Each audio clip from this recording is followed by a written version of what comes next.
శ్రీకృష్ణ పరబ్రహ్మణే నమః. అరుణాయ నమః, అచలాయ నమః, రమణాయ నమః, రామకృష్ణాయ నమః, శ్రీదత్త గురుభ్యో నమః. ఇప్పుడు కొంచెం మనం నారాయణీయంలో కొంచెం మధ్యలోని అసలు అద్వైతం అంటే ఏమిటి, దానికి సాధన ఎలా చేయాలి, ఇవన్నీ కూడా శంకరులు మనకి ఉపదేశించినవి.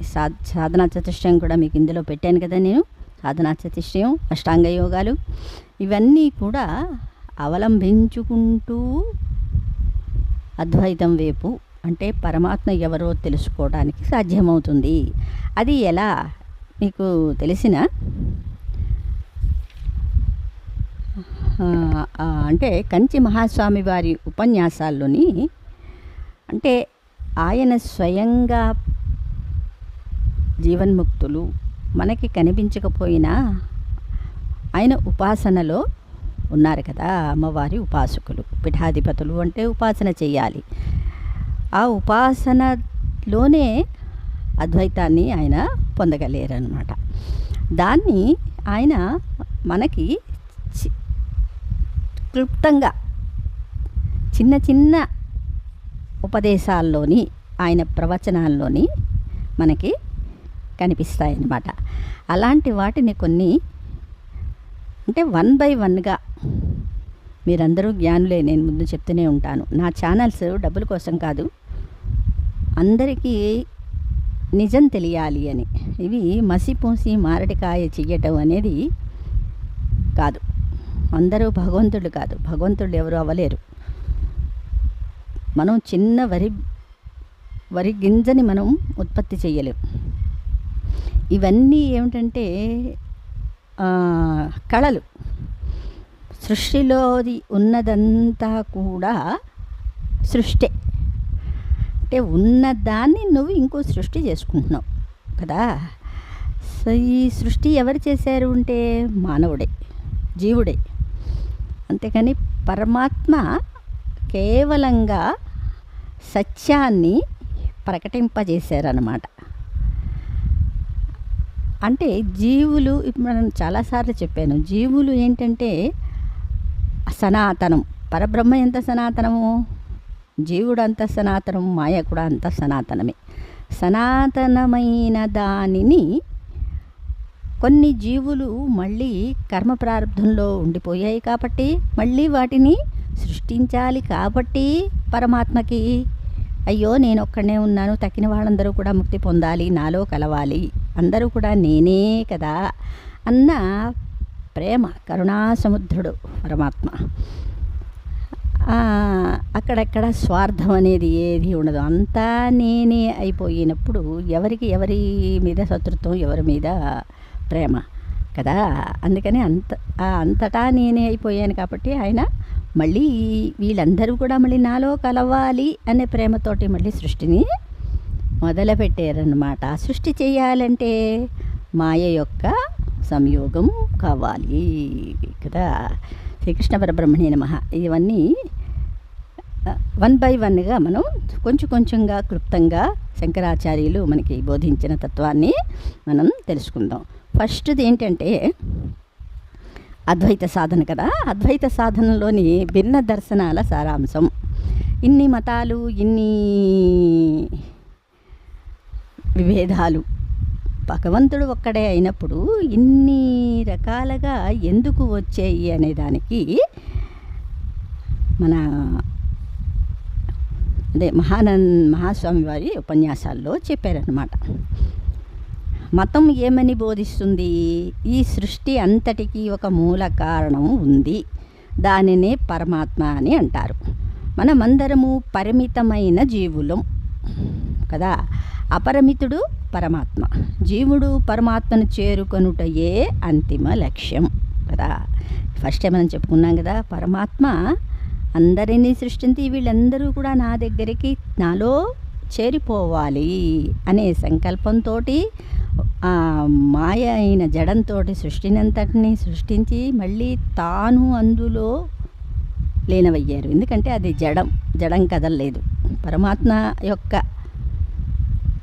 సాక్షిత్వం లేనిదే మనం ఏమీ చెయ్యలేమన్నమాట. అది అంతిమ లక్ష్యం. జనన మరణ ప్రవాహంలో చిక్కుకున్న జీవులు నానాయాతనలు పడటానికి వారు చేసుకున్న కర్మలే కారణం. ఈ దుఃఖం అశాంతులు పోయి శాశ్వతానందమును పొందుటయే జీవుని గమ్యం. ఎప్పుడైతే భగవత్ సన్నిధి ప్రాప్తించిందో అప్పుడే జీవునికి బంధ విమోచనం లేదా మోక్షం. ఆ దివ్యానుభూతిని పొందినవాడు తిరిగి జన్మించడు. ఎందుకంటే మృత్యువు ఏమిటో తెలిసిపోతుంది అక్కడ. ఆత్మజ్ఞానం కలిగాక మృత్యు భయం ఉండదు కదా. మృత్యు భయం ఉంటేనే మళ్ళీ ఏవేవో కర్మలు చేస్తూ ఉంటారు. మృత్యు భయం లేని వాడికి, పాపభీతి లేని వాళ్ళకి ఇంకా జన్మ లేదు. ఎందుకు లేకుండా పోతుంది అంటే ఆత్మజ్ఞానం కలిగితే కానీ ఇవన్నీ పోవన్నమాట. పరమాత్మను చేరుకొనుటకు తగిన ఉపాయాలను అందిస్తుంది మతం అన్నారు. మతితో వచ్చినది మతం అని మనం చెప్పుకుంటూనే ఉన్నాం. ఆ పరమాత్మను పెక్కు పేర్లతో భిన్న భిన్న దర్శనాలు పిలిచాయి. అతడు శివుడని కొందరు, విష్ణువని కొందరు, శక్తి అని మరికొందరు పిలుస్తూ ఉంటారు. ఉన్నది ఒక పరమాత్మ అని అందరికీ తెలుసు. మరి పరమాత్మని ఇన్ని రూపాల్లో ఎందుకు కొలవటము అంటే అది పరమాత్మ అంటే దాన్నే మతము అన్నారు. అసలు బ్రహ్మజ్ఞానేతు బ్రాహ్మణ అన్నారు. అంటే ఫస్ట్ ఏంటంటే జన్మనా జాయతే శూద్ర, పుట్టినప్పుడు అందరూ కూడా శూద్రులే అంటే అజ్ఞానులే అని ఇక్కడ అర్థం చెప్పుకోండి. శూద్రులు అంటే మళ్ళీ ఏదో అని ఆలోచించుకోవద్దు. జీవుడు అజ్ఞానంతోనే పుడతాడు, అవునా? అందుకని జన్మనా జాయతే శూద్ర సంస్కారాద్విజ ఉచ్యతే అన్నారు.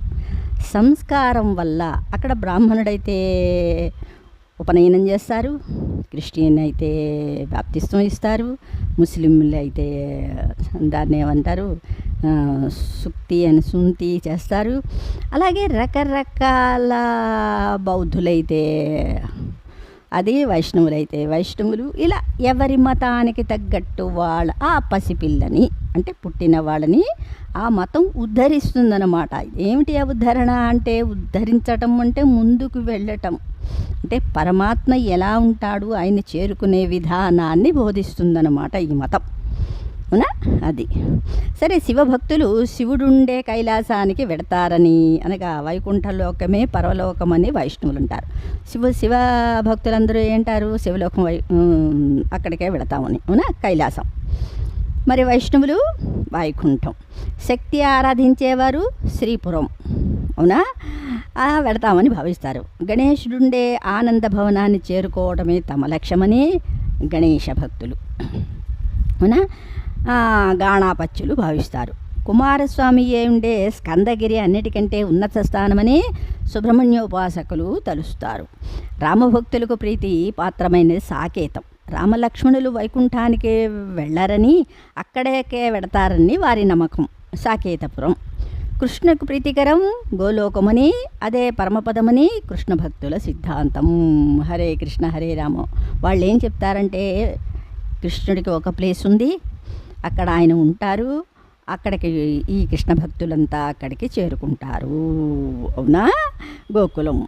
ఇది మనకి ఇలాగా అర్థం చేసుకుంటూ ఉంటాం అన్నమాట. ఎంతవరకు అహం బ్రహ్మస్మి అనుభవ జ్ఞానం కలగనంత వరకు వీటిలోనే కొట్టుకుంటూ ఉంటాం. ఆ పరమపదాన్ని చేరుకోవాలనే ఆకాంక్షతోనే ఉంటారు. వారి వారి దృష్టిలో ఆయా లోకాలు పరమానంద ధామాలు అంటే అక్కడ దుఃఖం అనేది ఉండదు అని వాళ్ళ భావన. ఇక జీవునకు పరమాత్మకు ఉన్న సంబంధం ఏమిటి అంటే ఇందులోనూ అభిప్రాయ భేదాలు ఉన్నాయి. ఒక సిద్ధాంతం ఏమంటుందంటే పరమాత్మ కంటే జీవాత్మ భిన్నుడని అంటుంది. ఆ పరమాత్మను భక్తితో కొలవడమే లక్ష్యమని చెబుతుంది. దీనినే ద్వైతము అంటారు కదా. అంటే పరమాత్మ వేరు, నేను వేరు. నేను జీవుణ్ణి, పరమాత్మ గొప్పవాడు. అందుకని నేను పశువుని, ఆయన పశువుని పాలించేవాడు, అవునా? మరొకరు పరమాత్మ కంటే జీవుడు భిన్నుడైన పరమాత్మ అంతర్యామిగా చరాచర వస్తు ప్రపంచంలో ఉన్నాడని అట్టి భావనతో భజించాలని చెబుతుంది. ఇదే విశిష్టాద్వైతము. చెప్పుకున్నాం కదా. అంటే మన రామానుజాచార్యులు విశిష్టాద్వైతం అనమాట. అది అద్వైతం, ద్వైతం, అద్వైతం, విశిష్టాద్వైతం, తర్వాత అద్వైతం అనమాట. ఇక మరి కొందరేమంటారంటే సూర్యుడు ఉదయించగా నక్షత్రాలు కనుమరుగుతున్నాయి, కానీ అవి ఉన్నాయి. సూర్యుడు ఉదయించే నక్షత్రాలు కనిపించవు అంటే కానీ లేవని అర్థమా అంటే అక్కడ ఉన్నాయి కదా, అది అందరికీ తెలిసిన విషయమే, కంటికి మాత్రం కనబడటం లేదు. అట్లే మోక్షంలో జీవుడు తన వ్యక్తిత్వాన్ని కోల్పోకుండా అతనిలో ఐక్యమవుతాడని అంటారు. వీరిది శైవ సిద్ధాంతం. ఇంకా అనేక దర్శనాలు ఉన్నాయి అన్నమాట. శ్రీకృష్ణ పరబ్రహ్మణే నమః. ఇక్కడ పరమాచార్యులు ఒక చిన్న కొటేషన్ చెప్పారు. అన్ని మతాలు ఒకటే అని గుర్తించటమే హిందూ మతం గొప్పతనం. అన్నిటినీ మనం అంగీకరిస్తున్నాం. ఎందుకంటే మార్గాలు అంటే వాళ్ళ యొక్క సంస్కారాలు వేరైనప్పటికీ మార్గం ఒకటే. అవునా? ఒక ఇంటికి 4 దర్వాజాలు ఉన్నాయి. 4 దర్వాజాల్లోంచి ఆ ఇంట్లోకి ఎవరైనా ప్రవేశించవచ్చు కదా. అందుకనే వీళ్ళు జైవులు కానీ, బౌద్ధులు కానీ, వైష్ణవులు కానీ, శైవులు కానీ, శాక్తేయులు కానీ ఎవరైనా సరే అందులోకి ప్రవేశించవచ్చు. అంటే వాళ్ళ సంస్కారాన్ని బట్టి ఆ త్రోవలోకి వెళితే లాస్ట్లో ఎక్కడికి వెళతారు? అక్కడికే అన్నమాట. అందుకనే మన హిందూ ధర్మం అన్నిటినీ కూడా ఆహ్వానిస్తుంది, అన్నిటినీ కూడా ఒప్పుకుంటుంది. సనాతన ధర్మానికి చెందిన అంశాలు మాత్రమే. ఇది ఏదో సిద్ధాంతమో ఎవరి ఓహో కాదు, ఆత్మదర్శనం చేసిన మన మహర్షులు చాటిన సత్యము అన్నారు. అంటే ఇక్కడ అసలు సనాతన ధర్మం అంటే ఏమిటి అర్థం మనకి తెలియటం లేదు. సనాతన ధర్మము అంటే పరమాత్మని తెలుసుకునే ధర్మమే సనాతన ధర్మం. అంటే నువ్వు ఉన్నది ఒకటే, అది నువ్వే అని తెలుసుకునే సత్యమే సనాతన ధర్మం. శ్రీకృష్ణ పరబ్రహ్మణే నమః. నచ్చితే కామెంట్ తప్పకుండా పెట్టండి. ఇది నేను చెప్పింది కాదు, పరమాత్మ అంటే సత్యం. మనం ఏంటంటే మాయలో పడిపోతూ ఉన్నాం. కలియుగం అంతం అయిపోతుందేమో నాకు తెలీదు. అంతం అవ్వడానికి ఇంకా ప్రారంభం సూచనలు. అంటే అందరూ కూడా నేను భగవంతుడిని అని చాటుకుంటున్నారు. ఏవేవో సిద్ధాంతాలు, ఎంతమందో కొత్త దేవుళ్ళు వస్తున్నారు కదా. దీన్ని అందరూ కూడా చక్కగా ఆలోచించి విచారించి దీన్ని ఫాలో అవ్వండి. అంటే పరమాత్మని దర్శించాలనే అందరికీ ఉంటుంది, కానీ దర్శించుకునే మార్గం కరెక్ట్దై ఉండాలన్నమాట. అదే